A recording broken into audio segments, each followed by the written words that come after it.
कि पूजा कर रहे हैं और ਜਿਹਦੇ ਵਿੱਚ ਜੀਵਨ ਹੈ ਉਹਨੂੰ ਮਾਰਨ ਵਾਸਤੇ ਖੜਾ ਕਰਨਾ ਵੀ ਤਾਂ ਸਿਰ ਵੱਢ ਦਿਓ। ਇਹ ਕਿਹੜਾ ਧਰਮ ਸਿਖਾਉਂਦਾ ਹੈ ਮਨੁੱਖ? ਇੱਕ ਬੰਨੇ ਜਿਹੜੀ ਨਿਰਜੀਵ ਚੀਜ਼ਾਂ ਨੇ ਉਹਨਾਂ ਦੀ ਪੂਜਾ ਹੈ, ਜਿਹੜੇ ਸਰਜੀਵ ਨੇ ਉਹਨਾਂ ਤੇ ਦਇਆ ਕੋਈ ਨਹੀਂ। ਰੋਜ਼ ਜਾ ਕੇ ਪੂਜਾ ਤੇ ਕਰ ਲੈਂਦਾ ਹੈ ਪਰ ਨਾਲ ਗੁਆਂਢੀ ਭੁੱਖਾ ਬੈਠਾ ਹੋਏ ਉਹਨੂੰ ਕਦੇ ਵੀ ਰੋਟੀ ਪਾਣੀ ਨਹੀਂ ਦਿੰਦਾ। ਨਾਲ ਕੋਈ ਰਿਸ਼ਤੇਦਾਰ ਇਸ ਦਾ ਗਰੀਬ ਹੋਏ उस रिश्तेदार की कभी मदद नहीं करनी, मनुख मनुख की मदद नहीं करता। फिर महाराज कहते कि जी तेरी पूजा है विखावा है तो बड़ा कुछ भी नहीं है, पखंड है। इस करके जे तेरे विच दया ही पैदा नहीं हुई, मनुख दे विच दया वर्गा शुभ गुण ही पैदा नहीं होया, फिर उस ताईं जिन्ने भी धार्मिक रीति रिवाज हैं वो सिर्फ ते सिर्फ एक विखावे मात्र ही रहते हैं।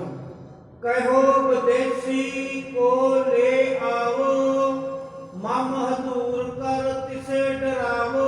राजा कहता है वो विदेशी नूं फड़ के मेरे कोल ले आओ ते फड़ के जो जो मैं कहना हाँ ਜਿਹੜੀਆਂ ਜਿਹੜੀਆਂ ਸਜ਼ਾਵਾਂ ਦਵਾਂਗਾ ਉਹਨੂੰ ਡਰਾਉਣਾ ਕਰੋ ਤਾਂ ਜੋ ਸਾਡੀ ਗੱਲ ਨੂੰ ਮੰਨ ਜਾਵੇ। सुन चाकर लेकर ते आए, बोलो नृप तै हिंदू कहाए। सुन के राजे को ले आए फड़ के नौकर, ਉਹਨੂੰ ਆ ਕੇ ਕਹਿੰਦੇ ਨੇ ਭਾਈ अपने आप को हिंदू कहूंगा है। ठाकुर को पाहन कह जैसे, अब है सजाए लीजह तैसे। कहते इस करके जेडी ठाकुर नूं पूजन दी विधि है उन्होंने तो तू पत्थर कहना है, इस करके इस चीज तेनू असीं हुण सजा देवांगे। नह ते कहो मैं भूल्यो भारी, अब हूजै सबके अनुसारी। नहीं तो फिर हुण एवें कहदे कि मैं भुल गया, मैं गलती की है, नहीं तो तेनू भारी सजा का सामना करना पवेगा। सुनकर सिख बोल्यो कल्याणा, श्री गुरु अर्जन मोर महाना। भाई कल्याण कहता नहीं भाई मैं भुलिया नहीं, मैनू जो भी उपदेश दिता गया वो ठीक दिता गया, जो मैनू पता लग गया। क्योंकि साध संगत मनुख उदों तो ही उपदेश में छड़ सकता जो उन्होंने अनुभव नहीं होया, जो अनुभव हो गया फिर वो छड़ेगा नहीं। जे परमात्मा अनुभव हो गया फिर याद रखना साध संगत जे दिल दे विच ओदी अनुभवता हो गई सारी खबर से फिर मनुख वड्डिया ते जा सकता है, धर्म नहीं छड़ेगा। फिर कभी भी ये नहीं कहेगा मैं परमात्मा को मनता ही नहीं, ऐसा नहीं। मनुख उदों तो ही अशर्तक हो सकता है जो तक अनुभव नहीं होया, जो तक परमात्मा बारे पता ही नहीं होया। मंसूर नूं परमात्मा की अनुभवता हुई, भावें इस्लाम दे विच अनल हक कहना माड़ी गल सी, मैं ही खुदा हाँ।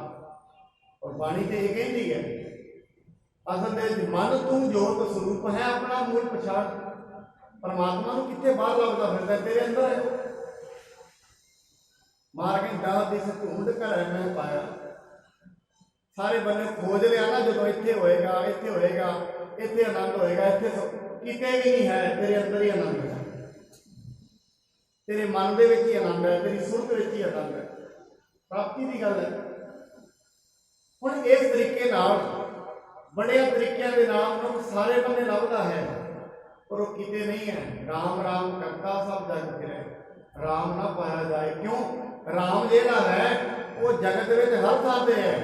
ये मनुख अपनी अखां खोल पहला अपने अंदर तेन बारी सारी थां वेखदा है, वो हर थां ते है पर हजे मोह दे विच फसिया होया।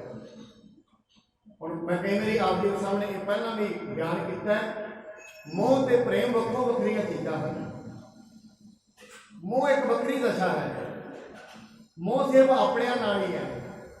ये वास्ते एक उदाहरण तो यह भी है, अपने को मनुख के को गड्डी है, वो जी गड्डी है इको कंपनी की दूजे को भी वैसी है, कंपनी इको है, सारा कुछ इको है पर मनुख सिमत अपनी गड्डी की करता है। कहेगा कंपनी तो इको ही है, नहीं मेरे वाली चीज है। क्यों है? सारा कुछ इको है, मोह है, अपनी नाल मोह होता है।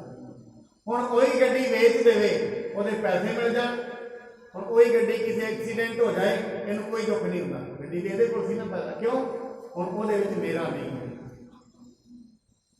हम याद रखना साथ इवें ਅੱਖਾਂ ਤੇ ਦੂਜਿਆਂ ਦੇ ਬੱਚਿਆਂ ਦੇ ਵੀ ਦੋ ਹੁੰਦੀਆਂ ਨੇ, ਆਪਣਿਆਂ ਦੇ ਵੀ ਦੋ ਹੁੰਦੀਆਂ ਨੇ, ਕੰਨ ਦੂਜਿਆਂ ਦੇ ਵੀ ਦੋ ਨੇ, ਸਰੀਰ ਇੱਕੋ ਜਿਹਾ ਹੋ ਜਾਂਦਾ ਹੈ, ਪਰ ਆਪਣੇ ਬੱਚੇ ਦੇ ਦੁੱਖ ਕੋਈ ਦੁੱਖ ਲੱਗਦਾ ਹੈ, ਦੂਜਿਆਂ ਦੇ ਦੁੱਖਾਂ ਨੂੰ ਤੁਰੇ ਫਿਰਦੇ ਨਹੀਂ ਦੁੱਖ ਲੱਗਦਾ। ਕਿਉਂ? ਆਪਣੇ ਨਾਲ ਮੋਹ ਹੈ, ਦੂਜੇ ਨਾਲ ਨਹੀਂ। ਆਪਣੇ ਨਾਲ ਮੋਹ ਹੈ, ਦੂਜੇ ਨਾਲ ਨਹੀਂ ਹੈ। ਇਸ ਕਰਕੇ ਆਪਣੇ ਬੱਚਿਆਂ ਨਾਲ ਪ੍ਰੇਮ ਨਹੀਂ ਹੁੰਦਾ, ਮੋਹ ਹੁੰਦਾ। ਜਿਸ ਦਿਨ ਪ੍ਰੇਮ ਜਾਗ ਗਿਆ ਫਿਰ ਸਾਰਿਆਂ ਨਾਲ ਹੀ ਪ੍ਰੇਮ ਹੈ, ਫਿਰ ਸਾਰਿਆਂ ਦੇ ਬੱਚੇ ਇੱਕ ਜਿਹਾ ਹੋ ਜਾਏ। ਜਿਵੇਂ ਗੁਰੂ ਅਰਜਨ ਸਾਹਿਬ ਜੀ ਮਹਾਰਾਜ ਆਪਣੇ ਭਰਾ ਦੇ ਬੱਚਿਆਂ ਨੂੰ ਵੀ ਪੈਸੇ ਦੇਈ ਜਾਂਦੇ ਨੇ, ਭੁੱਖਰ ਕਢਾ ਕੇ, ਚਲੋ ਆਪਣਾ ਨਹੀਂ, ਇਹ ਵੀ ਆਪਣਾ ਹੀ ਹੈ, ਦੇਈ ਜਾਂਦੇ। ਇਸ ਕਰਕੇ ਜਿਹੜੇ ਗੁਰੂ ਪੀਰ ਹੋ ਜਾਂਦੇ ਨੇ ਉਹ ਸਮਦਰਿਸ਼ਟ ਹੋ ਜਾਂਦੇ ਨੇ, ਉਹਨਾਂ ਵਾਸਤੇ ਨਾ ਹਿੰਦੂ ਹੈ ਨਾ ਮੁਸਲਮਾਨ ਹੈ। ਗੁਰੂ ਨਾਨਕ ਸਾਹਿਬ ਨੂੰ ਪੁੱਛੇ ਕੌਣ ਵੱਡਾ, ਹਿੰਦੂ ਵੱਡਾ ਕਿ ਮੁਸਲਮਾਨ ਹੋਈ? ਬਾਣੀ ਕਹਿੰਦੀ ਮਹਾਰਾਜ ਨਹੀਂ, ਇਹ ਸ਼ੁਭ ਅਮਲ ਨਹੀਂ ਹੈ, ਦੋਨੋਂ ਹੀ ਖਰਾਬ ਨੇ। ਗੁਰੂ ਤੇਗ ਬਹਾਦਰ ਜੀ ਮਹਾਰਾਜ, ਉਹਨਾਂ ਦਾ ਕੋਈ ਵੈਰ ਨਹੀਂ ਸੀ, ਕੋਈ ਉਹਨਾਂ ਦਾ ਕੋਈ ਮੁਸਲਿਮ ਧਰਮ ਨਾਲ ਵੈਰ ਥੋੜੀ ਨਾ ਸੀ, ਨਹੀਂ ਕੋਈ ਵੈਰ ਨਹੀਂ ਸੀ, ਪਰ ਇੱਕ ਤਰਸ ਜ਼ਰੂਰ ਸੀ। ਔਰ ਤਰਸ ਕੇ ਤੇ ਮਨੁੱਖਾਂ ਤੇ ਤਰਸ ਆਇਆ। ਇਹ ਮਹਾਰਾਜ ਨੇ ਇਹ ਨਹੀਂ ਵੇਖਿਆ ਕਿ ਕਿਹੜੇ ਧਰਮ ਚੋਂ ਆਏ ਨੇ, ਇਹ ਥੋੜੀ ਨਾ ਵੇਖਿਆ, ਇਹ ਵੇਖਿਆ ਫਰਿਆਦੀ ਆਇਆ। ਤੇ ਜਿਹੜਾ ਫਰਿਆਦੀ ਆ ਗਿਆ ਗੱਲ ਤੇ, ਜਿਹਦੇ ਅੰਦਰ ਪ੍ਰੇਮ ਹੁੰਦਾ ਨਾ, ਦਰਦ ਹੁੰਦਾ, ਦਇਆ ਹੁੰਦੀ ਹੈ, ਉਹ ਇਹ ਨਹੀਂ ਵੇਖਦਾ ਇਹ ਮੇਰੇ ਧਰਮ ਦੇ ਲੋਕ ਨੇ, ਉਹ ਕਹਿੰਦੇ ਨਹੀਂ, ਇਹ ਫਰਿਆਦ ਲੈ ਕੇ ਆਏ ਨੇ, ਦਇਆ ਦਾ, ਚਲੋ ਭਾਈ ਮੈਂ ਤੁਹਾਡੇ ਵਾਸਤੇ ਸ਼ਹੀਦੀ ਦੇ, ਆਪਣੇ ਲਈ ਨਹੀਂ ਕਿਸੇ ਲਈ ਤੋਂ, ਕਿਉਂਕਿ ਫਿਰ ਉਹਨਾਂ ਨੂੰ ਸਾਰਿਆਂ ਦਾ ਹੀ ਆਪਣਾ ਆਪ ਵੇਖਦਾ ਹੈ। ਇਹੀ ਤੇ ਦਇਆ ਹੈ, ਇਹੀ ਤੇ ਅਸਲੀ ਧਾਰਮਿਕਤਾ ਹੈ। ਆਪਣੇ ਵਿੱਚ ਆਪਣੇ ਨੂੰ ਵੇਖ ਲੈਣਾ, ਇਹ ਤੇ ਹਰੇਕ ਨੂੰ ਵੇਖ ਲੈਂਦਾ ਹੈ। ਦੂਜੇ ਵਿੱਚ ਆਪਣੇ ਨੂੰ ਵੇਖਣਾ ਇਹ ਕੋਈ ਵੇਖਦਾ, ਕਿਸੇ ਕਿਸੇ ਰਿਸ਼ਤਾ ਹੈ, ਹਰੇਕ ਕੋਈ ਨਹੀਂ ਵੇਖ ਸਕਦਾ। ਇਸ ਕਰਕੇ ਸਤਿਗੁਰੂ ਜੀ ਮਹਾਰਾਜ ਭਾਈ ਕਲਿਆਣੇ ਨੂੰ ਲੈ ਕੇ, ਜਿਹੜਾ ਰਾਜਾ ਹੈ, ਰਾਜਾ ਭਾਈ ਕਲਿਆਣੇ ਨੂੰ ਲੈ ਕੇ ਸਜ਼ਾ ਦੇਣ ਦੀਆਂ ਸਕੀਮਾਂ ਬਣਾਉਂਦਾ ਫਿਰਦਾ ਹੈ। ਤਿਨ ਕੋ ਦਿਓ ਸੀਸ ਹੈ ਮੇਰਾ, ਨਿਮਰ ਨ ਕੇ ਆਗੇ ਕਿਸ ਬੇਰਾ। ਮੈਂ ਤੇ ਜਿਹੜਾ ਆਪਣਾ ਸੀਸ ਹੈ ਉਹਨਾਂ ਦੀ ਬੰਦਗੀ ਦੇ ਸਾਹਮਣੇ ਨਿਭਾ ਦਿੱਤਾ ਹੈ, ਉਹਨਾਂ ਦੇ ਸ਼ਬਦ ਮੈਨੂੰ ਅਨੁਭਵ ਹੋ ਗਏ ਨੇ। ਹੁਣ ਭਾਈ ਮੇਰੇ ਕੋਲ ਸਾਰਾ ਕੁਝ ਵੀ ਜਾਏਗਾ ਤੇ ਮੈਂ ਛੱਡਣ ਨੂੰ ਤਿਆਰ ਹਾਂ। ਹੁਣ ਮੈਂ ਸਾਰਾ ਕੁਝ ਹੀ ਲੁਟਾ ਦਿਆਂਗਾ, ਪਰ ਜੇ ਤੁਸੀਂ ਆਖੋ ਵੀ ਜਿਹੜਾ ਵਿਚਾਰ ਉਹਨਾਂ ਦਿੱਤਾ ਉਹ ਵਿਚਾਰ ਛੱਡ ਦੇ, ਹੁਣ ਮੈਂ ਵਿਚਾਰ ਛੱਡਣ ਨੂੰ ਤਿਆਰ ਨਹੀਂ ਹਾਂ। ਤਿਨਹੂ ਕੇ ਮੈਂ ਨਿਤ ਅਨੁਸਾਰੀ, ਕਿਮ ਪਾਹਨ ਕੋ ਪ੍ਰਭੂ ਉਚਾਰੀ। ਕਹਿੰਦੇ ਮੈਂ ਹੁਣ ਇਸ ਪੱਥਰ ਨੂੰ ਪਰਮਾਤਮਾ ਨਹੀਂ ਕਹਿ ਸਕਦਾ, ਤੁਸੀਂ ਕਹਿਣਾ ਕਹੀ ਜਾਓ, ਮੈਂ ਤੇ ਉਹਨਾਂ ਦੇ ਅਨੁਸਾਰੀ ਹਾਂ। ਹੁਣ ਇਹ ਗੱਲ ਨਹੀਂ ਹੈ ਮੈਨੂੰ ਇਹਦੇ ਵਿੱਚ ਰੱਬ ਨਹੀਂ ਵੇਖਦਾ, ਪਰ ਜਿਸ ਤਰੀਕੇ ਨਾਲ ਤੁਸੀਂ ਘਮਾਉਣਾ ਚਾਹੁੰਦੇ ਹੋ ਉਵੇਂ ਨਹੀਂ ਮੈਂ ਕਹਾਂਗਾ। ਮੇਰੇ ਰੱਬ ਤੇ ਸਾਰੀ ਗੱਲ ਬਾਣੀ ਦੀ ਘੱਟ ਮੈਂ ਹਰ ਜੂ ਦੱਸਿਆ। ਸੰਤਨ ਕਹਿਓ ਪੁਕਾਰ, ਹਰ ਥਾਵਾਂ ਤੇ ਉਹ ਹੈ। ਜਲੇ ਹਰੀ ਥਲੇ ਹਰੀ, ਜਲ ਵਿੱਚ ਵੀ ਹੈ, ਪਵਨ ਵਿੱਚ ਵੀ ਹੈ, ਪੱਥਰਾਂ ਵਿੱਚ ਵੀ ਹੈ, ਕੀੜਿਆਂ ਵਿੱਚ ਵੀ, ਸਾਰਿਆਂ ਨੇ ਜੋੜੇ ਗਏ। ਕੀਟ ਹਸਤ ਨਾਲ ਪੂਰ ਸਮਾਨੇ, ਪਰ ਜਿਹੜੇ ਤਰੀਕੇ ਨਾਲ ਤੁਸੀਂ ਮੇਰੇ ਤੋਂ ਘੁਮਾਉਣਾ ਚਾਹੁੰਦੇ ਹੋ ਉਸ ਤਰੀਕੇ ਨਾਲ ਮੈਂ ਨਹੀਂ ਕਹਾਂਗਾ। ਰਿਸਿਓ ਭੂਪ ਇਹੋ ਡਰਤ ਨ ਥੋਰਾ, ਦੇਹੋ ਸਜਾਏ ਮਨ ਨਿਕਟ ਸੋ ਭੋਰਾ। ਰਾਜੇ ਨੂੰ ਗੁੱਸਾ ਆ ਗਿਆ, ਉਹ ਕਹਿੰਦਾ ਇਹ ਤੇ ਮੰਨਦਾ ਹੀ ਨਹੀਂ ਹੈ, ਇਸ ਕਰਕੇ ਇਹਨੂੰ ਪਕੜ ਕੇ ਮੇਰੇ ਸਾਹਮਣੇ ਗਹਿਰੀ ਸਜ਼ਾ ਦੇ ਦਿਓ। ਜੰਗ ਏਕ ਇਸ ਕੀ ਟੁਕ ਦੀਜੈ, ਆਪਨ ਰਾਜ ਤੇ ਬਾਹਰ ਕੀਜੈ। ਇਸ ਕਰਕੇ ਇਹਦੀ ਸਜ਼ਾ ਇਹ ਹੈ ਕਿ ਇੱਕ ਲੱਤ ਵੱਢ ਦੇ, ਤੇ ਇਸ ਦੀ ਇੱਕ ਲੱਤ ਵੱਢ ਕੇ ਇਸ ਨੂੰ ਸਾਡੇ ਰਾਜ ਤੋਂ ਬਾਹਰ ਜਾ ਕੇ ਸੁੱਟਣਾ ਕਰੋ। ਇਮ ਸੁਣ ਕੇ ਆਏ ਚੰਡਾਲਾ, ਮਨ ਕਲਿਆਣੇ ਗੁਰੂ ਸੰਭਾਲਾ। ਇਹ ਸੁਣ ਕੇ ਫਿਰ ਜਿਹੜਾ ਜਲਾਦ ਹੈ ਲੱਤ ਵੱਢਣ ਵਾਸਤੇ ਆ ਗਿਆ, ਤੇ ਭਾਈ ਕਲਿਆਣਾ ਮਨ ਦੇ ਵਿੱਚ ਗੁਰੂ ਗੁਰੂ ਯਾਦ ਕਰੀ ਜਾਂਦਾ ਹੈ। ਆਪ ਸਹਾਏ ਕੋ ਸਮੂਹ ਤੁਮਾਰਾ, ਚਲਤ ਸਮੈ ਮੁਖ ਬਾਕ ਉਚਾਰਾ। ਭਾਈ ਕਲਿਆਣਾ ਕਹਿੰਦਾ ਸਤਿਗੁਰੂ ਜੀ ਹੁਣ ਤੇ ਭੱਜਿਆ ਸਭੋ ਆਸਰਾ, ਚੁੱਕਿਆ ਸਭ ਅਸਰਾ। ਹੁਣ ਤੇ ਸਾਰਾ ਕੁਝ ਹੀ ਚਲਾ ਗਿਆ, ਹੁਣ ਤੇ ਇੱਕੋ ਆਸਰਾ ਤੁਹਾਡਾ ਹੈ। ਤੇ ਮੈਂ ਜਦੋਂ ਤੁਰਿਆ ਸੀ ਉਦੋਂ ਇਹੀ ਗੱਲ ਕਹੀ ਸੀ, ਮਹਾਰਾਜ ਮੇਰੇ ਵੱਸ ਦੀ ਗੱਲ ਨਹੀਂ ਹੈ, ਤੁਸੀਂ ਸਹਾਈ ਹੋਵੋਗੇ ਤੇ ਮੈਂ ਕਰ ਸਕਦਾ। ਜਿਵੇਂ ਗੁਰੂ ਗੋਬਿੰਦ ਸਿੰਘ ਮਹਾਰਾਜ ਆਪਣੀ ਬਾਣੀ ਚ ਲਿਖਦੇ ਨੇ, ਪੰਥ ਚਲੈ ਤਬ ਜਗਤ ਮੈਂ। ਇਹ ਗੁਰੂ ਜੀ ਜਗਤ ਦੇ ਵਿੱਚ ਪੰਥ ਤਾਂ ਹੀ ਚੱਲੇਗਾ ਜਦੋਂ ਤੁਸੀਂ ਮੈਨੂੰ ਸਹਾਈ ਹੋਵੋਗੇ। ਪਰਮਾਤਮਾ ਜੀ ਮੈਂ ਨਹੀਂ ਚਲਾ ਸਕਦਾ ਪੰਥ, ਚਲਾਉਣਾ ਤੁਸੀਂ ਹੈ। ਐਵੇਂ ਭਾਈ ਕਲਿਆਣਾ ਜੀ ਕਹਿੰਦੇ ਨੇ ਸਤਿਗੁਰੂ ਜੀ ਹੁਣ ਤੁਹਾਡੇ ਸਹਾਈ ਹੋਣ ਦਾ ਟਾਈਮ ਹੋ ਗਿਆ। ਜਿਵੇਂ ਗੁਰੂ ਨਾਨਕ ਸਾਹਿਬ ਮਹਾਰਾਜ ਜਦੋਂ ਉਦਾਸੀਆਂ ਤੇ ਗਏ ਨਾ ਸਾਧ ਸੰਗਤ, ਭਾਈ ਮਰਦਾਨਾ ਇੱਕ ਦਿਨ ਗੁਰੂ ਨਾਨਕ ਸਾਹਿਬ ਨਾਲ ਥੋੜਾ ਰੁੱਸ ਗਿਆ, ਕਿਉਂਕਿ ਗੁਰੂ ਨਾਲ ਸੀ, ਹੱਸ ਵੀ ਲੈਂਦਾ ਸੀ, ਰੁੱਸ ਵੀ ਜਾਂਦਾ ਸੀ, ਪ੍ਰੇਮ ਸੀ ਗੁਰੂ ਸਾਹਿਬ ਨਾਲ। ਹੁਣ ਪ੍ਰੇਮ ਵਿੱਚ ਹੀ ਰੁੱਸਿਆ ਜਾਂਦਾ ਹੈ। ਪਰ ਯਾਦ ਰੱਖਣਾ ਸਾਧ ਸੰਗਤ, ਜਿਹੜੇ ਮਨੁੱਖ ਨੂੰ ਮਤਲਬ ਹੁੰਦਾ ਨਾ ਕਿਸੇ ਨਾਲ, ਉਹ ਰੁੱਸਦਾ ਨਹੀਂ ਹੈ। ਕਿਉਂ ਪਤਾ ਮੈਂ ਕਦੋਂ ਰੁੱਸਣਾ, ਕੰਮ ਕਢਾ ਕੇ ਫਿਰ ਰੁੱਸ ਜਾਵਾਂਗੇ। ਪਰ ਭਾਈ ਮਰਦਾਨੇ ਨੂੰ ਕਿਹੜਾ ਮਹਾਰਾਜ ਨਾਲ ਕਿਸੇ ਚੀਜ਼ ਦਾ ਇਹ ਨਹੀਂ ਸੀ ਕਿ ਮਹਾਰਾਜ ਤੋਂ ਕੋਈ ਚੀਜ਼ ਮੰਗਦਾ ਹੁੰਦਾ ਸੀ, ਨਹੀਂ। ਸਾਹਿਬ ਨੂੰ ਇੱਕ ਹੀ ਗੱਲ ਕਹੀ ਸੀ, ਮਹਾਰਾਜ ਜਿੱਥੇ ਤੂੰ ਜਾਏਗਾ ਉੱਥੇ ਜਾਵਾਂਗੇ ਨਾਲ ਹੀ, ਇਹ ਗੱਲ ਕਹਿੰਦਾ ਹੁੰਦਾ ਸੀ। ਤੇ ਤੁਰ ਪਿਆ, ਕਹਿੰਦੇ ਮਹਾਰਾਜ ਮੈਂ ਤੇ ਆਪਣੇ ਘਰ ਜਾਣਾ ਹੈ। ਸਤਿਗੁਰੂ ਜੀ ਕਹਿੰਦੇ ਵੀ ਮਰਦਾਨਿਆ ਇੱਥੋਂ ਥੋੜੀ ਦੂਰ ਤੇ ਇੱਕ ਚੰਡਾਲ ਰਹਿੰਦਾ, ਤੈਨੂੰ ਉਹਨੇ ਫੜ ਲੈਣਾ। ਕਹਿੰਦੇ ਮੈਨੂੰ ਡਰਾਉਂਦੇ ਹੋ, ਮੈਂ ਨਹੀਂ ਜਾਣਾ। ਚਲਾ ਗਿਆ, ਅੱਗੇ ਜਾ ਕੇ ਕੋਡੇ ਰਾਖਸ਼ ਨੇ ਭਾਈ ਮਰਦਾਨੇ ਨੂੰ ਫੜ ਲਿਆ। ਕੋਡਾ ਰਾਖਸ਼ ਅਸਲ 'ਚ ਮਨੁੱਖਾਂ ਦਾ ਹੀ ਵਾਸ ਕਰਨ ਲੱਗ ਪਿਆ ਸੀ। ਹੈ ਤੇ ਮਨੁੱਖੀ ਦੀ ਭੀੜ ਜਾਤੀ ਤੇ ਮਨੁੱਖਾਂ ਨੂੰ ਮਾਰਨ ਲੱਗ ਪਿਆ ਸੀ। ਉਹਨੇ ਕਹਿੰਦੇ ਜਿਹੜਾ ਕੜਾਇਆ ਹੈ ਉਹ ਗਰਮ ਕੀਤਾ ਹੋਇਆ, ਕਹਿੰਦਾ ਇਹਨੂੰ ਮਾਰਨਾ ਹੈ। ਮਰਦਾਨਾ ਕਹਿੰਦਾ ਸਤਿਗੁਰੂ ਜੀ ਹੁਣ ਤੇ ਕੋਈ ਆਸ ਰਹੀ ਨਹੀਂ, ਸਦਾ ਤੁਹਾਡੇ ਨਾਲ ਹੀ ਰਹੇ ਆ, ਹੁਣ ਤੇ ਸਹਾਈ ਹੋ ਜਾਓ। ਚਲੋ ਕੋਈ ਗੱਲ ਨਹੀਂ, ਗਲਤੀਆਂ ਤੇ ਹੁੰਦੀਆਂ ਹੀ ਨੇ, ਇੱਕੇ ਵਾਰੀ ਮੁੱਖ ਮੋੜਿਆ, ਹੁਣ ਤੇ ਸਹਾਈ ਹੋ ਜਾਓ। ਭਾਈ ਮਰਦਾਨੇ ਨੇ ਇਹ ਗੱਲ ਕਹੀ, ਉਧਰ ਗੁਰੂ ਨਾਨਕ ਸਾਹਿਬ ਭਾਈ ਬਾਲੇ ਨੂੰ ਕਹਿੰਦੇ ਨੇ, ਕਹਿੰਦੇ ਭਾਈ ਮਰਦਾਨਾ ਮੁਸ਼ਕਲ ਵਿੱਚ ਫਸ ਗਿਆ, ਸਾਨੂੰ ਉਹਦੇ ਕੋਲ ਚੱਲਣਾ ਚਾਹੀਦਾ। ਕਹਿੰਦੇ ਮਹਾਰਾਜ ਚੱਲੀਏ ਫਿਰ ਪੈਦਲ। ਕਹਿੰਦੇ ਨਹੀਂ। ਇਵੇਂ ਇੱਧਰੋਂ ਭਾਈ ਮਰਦਾਨੇ ਨੇ ਪੁਕਾਰ ਕੀਤੀ, ਉਧਰ ਗੁਰੂ ਨਾਨਕ ਸਾਹਿਬ ਪ੍ਰਗਟ ਹੋ ਗਏ। ਮਰਦਾਨੇ ਨੇ ਅੱਖਾਂ ਖੋਲੀਆਂ, ਵੇਖਿਆ ਸਾਹਮਣੇ ਗੁਰੂ ਨਾਨਕ ਸਾਹਿਬ ਖੜੇ। ਜੈਸਾ ਸਤਿਗੁਰ ਸੁਣੀਦਾ ਤੈਸੋ ਹੀ ਬਣੀ। ਆਓ ਸੰਗਤਾਂ ਨਾਲ ਸ਼ਬਦ ਹੀ ਪੜ੍ਹਦੇ। ਜੈਸਾ ਸਤਿਗੁਰ ਸੁਣੀਦਾ, ਜੈਸਾ ਸਤਿਗੁਰ ਸੁਣੀਦਾ, ਜੈਸਾ ਸਤਿਗੁਰ ਸੁਣੀਦਾ, ਜੈਸਾ ਸਤਿਗੁਰ ਸੁਣੀਦਾ, ਤੈਸੋ ਹੀ ਮੈਂ ਡੀਠ, ਤੈਸੋ ਹੀ ਮੈਂ ਡੀਠ, ਤੈਸੋ ਹੀ ਮੈਂ ਡੀਠ, ਤੈਸੋ ਹੀ ਮੈਂ ਡੀਠ। ਵਿਛੜਿਆ ਮੇਲੇ ਪ੍ਰਭੂ, ਵਿਛੜਿਆ ਮੇਲੇ ਪ੍ਰਭੂ, ਵਿਛੜਿਆ ਮੇਰੇ ਪ੍ਰਭੂ, ਵਿਛੜਿਆ ਮੇਰੇ ਪ੍ਰਭੂ। ਹਰ ਦਰਗਾਹ ਕਾ ਬਸੀਠ, ਹਰ ਦਰਗਾਹ ਕਾ ਬਸੀਠ, ਹਰ ਦਰਗਾਹ ਕਾ ਬਸੀਠ, ਹਰ ਦਰਗਾਹ ਕਾ ਬਸੀਠ। ਭਾਈ ਮਰਦਾਨੇ ਨੇ ਵੇਖਿਆ ਕਿ ਸਤਿਗੁਰੂ ਜੀ ਦਾ ਵਿਰਦੀ ਹੀ ਹੁੰਦਾ ਹੈ, ਜਿੱਥੇ ਵੀ ਕੋਈ ਯਾਦ ਕਰੇ ਪਹੁੰਚ ਜਾਂਦੇ ਨੇ।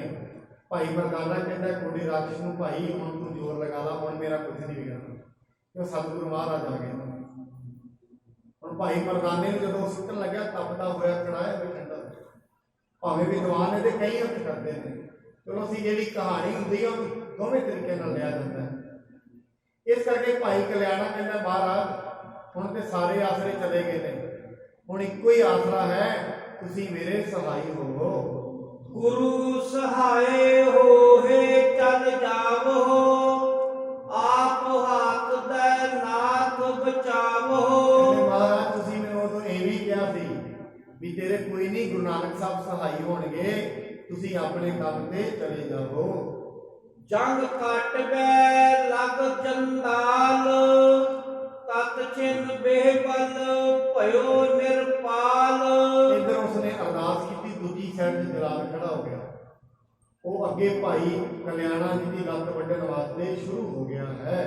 ਕਰੋ ਹੁਤੋ ਮੂਰਛ ਗਿਰ ਪਰਿਓ, ਮੁਖ ਬਿਬਰਨ ਕੰਪਤ ਤਰ ਫਰਿਓ। ਉਸੇ ਵੇਲੇ ਰਾਜਾ ਨਾ ਬੇਚੈਨ, ਜਿਵੇਂ ਉਹ ਲੱਤ ਵੱਢਣ ਲੱਗਾ, ਰਾਜਾ ਬੇਚੈਨ ਹੋ ਗਿਆ, ਬੇਹੋਸ਼ ਹੋ ਗਿਆ, ਰੰਗ ਫਿਰ ਗਿਆ ਤੇ ਮੁਰਸ਼ਦ ਹੋ ਕੇ ਧਰਤੀ ਦੇ ਉੱਤੇ ਡਿੱਗ ਪਿਆ ਹੈ। गाहे अगर को नर न उठावा, न शरीर की सुध बिखलावा। ਰਾਜਾ ਇੰਨਾ ਬੇਹੋਸ਼ ਹੋ ਗਿਆ, ਜਿਹੜੇ ਉਹਦੇ ਨਾਲ ਦੇ ਅੰਗੀਕਾਰ ਨੇ, ਜਿਹੜੇ ਉਹਦੇ ਅੰਗ ਰਕਸ਼ਕ ਨੇ, ਉਹਨਾਂ ਨੇ ਫੜ ਕੇ ਰਾਜੇ ਨੂੰ ਉਠਾਉਣਾ ਕੀਤਾ ਹੈ। इम देखत त्याग्यो कल्याणा, नृप उपचार करह मिल नन्ना। ਐਵੇਂ ਦੇਖ ਕੇ ਉਹਨੇ ਜਲਾਦ ਨੇ ਭਾਈ ਕਲਿਆਣੇ ਨੂੰ ਛੱਡ ਦਿੱਤਾ। ਸਾਰੇ ਰਾਜੇ ਦਾ ਹੀ ਇਲਾਜ ਕਰਨ ਵਾਸਤੇ ਤੁਰ ਪਏ ਹਨ। ਸੀਤਲ ਜਲ ਸੁਗੰਧ ਬਹੁ ਲਿਆਏ, ਮੰਦ ਮੰਦ ਕਰ ਪੌਣ ਚੁਲਾਏ। ਰਾਜੇ ਦੇ ਕੋਲ ਸੀਤਲ ਜਲ ਸੁਗੰਧੀਆਂ ਲਿਆਂਦੀਆਂ ਵਿੱਚ ਸੰਘਾਓ ਕੀਤਾ ਬੇਹੋਸ਼ੀ ਟੁੱਟ ਜਾਏ। ਨਾਲ ਦੀ ਨਾਲ ਬਹੁਤ ਸਾਰੇ ਲੋਕ ਉਹਨੂੰ ਪੱਖੀਆਂ ਚੱਲਦੇ ਪਏ ਹਨ। ਤਉ ਨ ਸੁਧ ਨਰਿਪ ਕੇ ਤਨ ਆਈ, ਬੇਬਲ ਹੋਏ ਪਰਿਓ ਤਿਸ ਥਾਈ। ਪਰ ਰਾਜਾ ਜਿਹੜਾ ਹੈ ਉਸ ਨੂੰ ਕੋਈ ਵੀ ਸੁਧ ਨਾ ਆਈ, ਨਿਰਭਰ ਹੋ ਕੇ ਧਰਤੀ ਦੇ ਉੱਤੇ ਹੀ ਲੰਮਾ ਪਿਆ ਹੋਇਆ ਹੈ। ਸੋਮਤਵੰਤ ਜੇ ਮਾਨਵ ਤਹਾਂ, ਕਰੈ ਵਿਚਾਰਨ ਹੋਇਓ ਕਹਾਂ। ਜਿਹੜੇ ਚੰਗੀ ਬੁੱਧੀ ਵਾਲੇ ਮਤ ਵਾਲੇ ਸਨ, ਕਿ ਸਾਧ ਸੰਗਤ ਜਿਹਦੀ ਸ਼੍ਰੇਸ਼ਟ ਮਤ ਹੁੰਦੀ ਹੈ ਨਾ, ਉਹੀ ਵਿਚਾਰ ਕਰ ਸਕਦਾ ਹੈ। श्रेष्ठ मती तो भी तो विचार नहीं कर सकता। विचारशील वही प्रमुख होएगा, वही अपनी जिंदगी की एक चीज को सोचेगा कि मेरी जिंदगी में एक काम हो रहा है तो क्यों हो रहा है। लगातार जिंदगी में दुख ही चल रहे हैं तो क्यों चल रहे हैं। लखा इन्ने साल हो गए ने लगातार मैनू समाज के अपमान ही सहना पै रहा, की कारण मेरे ये चंगी मत वाला विचार है। मैं कई बार आप ही सामने बेनती की है, एक महापुरुषों मैं जानता सी, वो फ्री दे विच दवाइयां दिया करते थे। उन्होंने कोई मैं ये श्रवण की गल कि मैं फ्री में दवाइयां देता होंदा सी। एक दिन किसी ऐसी जगह पर जाके मैं स्टाल लगा लिया, चलो दवाइयां देवांगा फ्री। हुण आए एक हफ्ते च एक दिन हो जाते होंगे सी, 2 दिन कहते हफ्ते मैं जाना उत्थे दवाई दे के नहीं। दवाई जब देनी लगातार महीना गया, मेरे मन में विचार पैदा होने लगा भी क्यों ना मना दवाई के पैसे ले लिए।